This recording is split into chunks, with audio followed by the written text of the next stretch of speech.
वंदे मातरम। नमस्कार दोस्तों, आप सभी का स्वागत है इस न्यू क्लास में। आज हम बात करने वाले हैं इस बोर्ड पे इस टाइप के क्वेश्चन का सलूशन जो आपके एग्जाम में पूछे जाते हैं। तो ऐसे क्वेश्चन आपको एग्जाम में देखने को मिलते होंगे। आप कोई भी एग्जाम देते होंगे तो आपको जरूर ऐसा क्वेश्चन देखने को मिलता होगा। तो इस क्वेश्चन का सलूशन हम मात्र 10 सेकंड में सीखेंगे कैसे इस क्वेश्चन का आंसर देंगे। तो क्वेश्चन क्या है देखिए आपका, 85 पर 101 प्लस 75 पर 101 किससे विभाजित होगा। ये आपके ऑप्शन है 4, 75, 20, 160 और 190। तुम्हें बताना है कि ये किससे विभाजित होगा। थोड़ा सा हम बेसिक समझेंगे, उसके बाद ट्रिक के माध्यम से इसको लगाएंगे। तो आइए देखते हैं। ऐसे जब आपको क्वेश्चन मिले एग्जाम में तो आपको क्या करना है।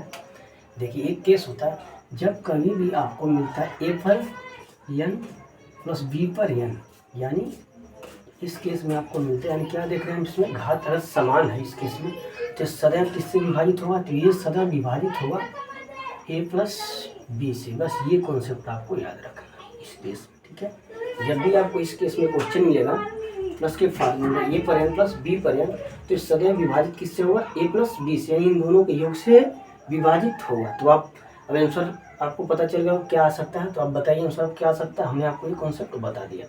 तो इसी कॉन्सेप्ट से हम ऐसे क्वेश्चन का सोल्यूशन करते हैं जैसा आपको बोर्ड पे दिखाई दे रहा है, ठीक है। तो आप कमेंट में बताइए आपका आंसर क्या है, फिर हम आपको बताते हैं इसको सॉल्व करके। तो देखिए हमने कॉन्सेप्ट आपको ये बता दिया। तो जब आपका क्या आधार अलग अलग हो लेकिन घाते क्या हो, समान हो और प्लस का केस हो, तो बोले किससे विभाजित होगा ये। तो आपको क्या करना है, दोनों का योग, हमने क्या दिखा यहाँ पे, दोनों का योग से ये विभाजित होगा। तो इस क्वेश्चन को लगाने के लिए क्या करेंगे, देखिए हमने एक बार लिख लिया इसको 75 पे 101, ठीक है। अब हमसे कह रहा है किससे विभाजित होगा। तो इसके लिए क्या करना हमने बताया, हमने देखा कि आधार क्या है अलग अलग है लेकिन घाते क्या है समान है। तो इस केस में क्या होता है, किससे विभाजित होगा, इन दोनों के योग से विभाजित होगा। तो इन दोनों का योग आप पढ़िए 85 और प्लस 75, इसको जोड़िए आप कितना होगा, 5 5 कितना होगा, 10 को 0 हासिल 1, 7 7 15 15 16 160। आपके इस क्वेश्चन का क्या हो गया आंसर।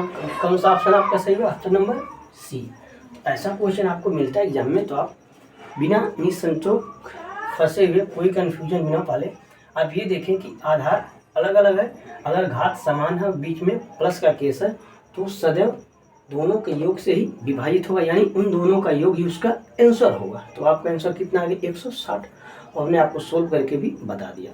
तो अगली वीडियो में हम मिलेंगे जब माइनस का केस होगा और घात समान होगी, फिर आगे मिलेंगे जब घात समान नहीं होगी तब हम। तो सभी केस के टाइप के जो भी क्वेश्चन आपको मिलते हैं एग्जाम में सब हम कराने वाले हैं। तो अगर वीडियो अच्छी लगी तो लाइक करिए और मेरे चैनल को आप सब्सक्राइब कर सकते हैं।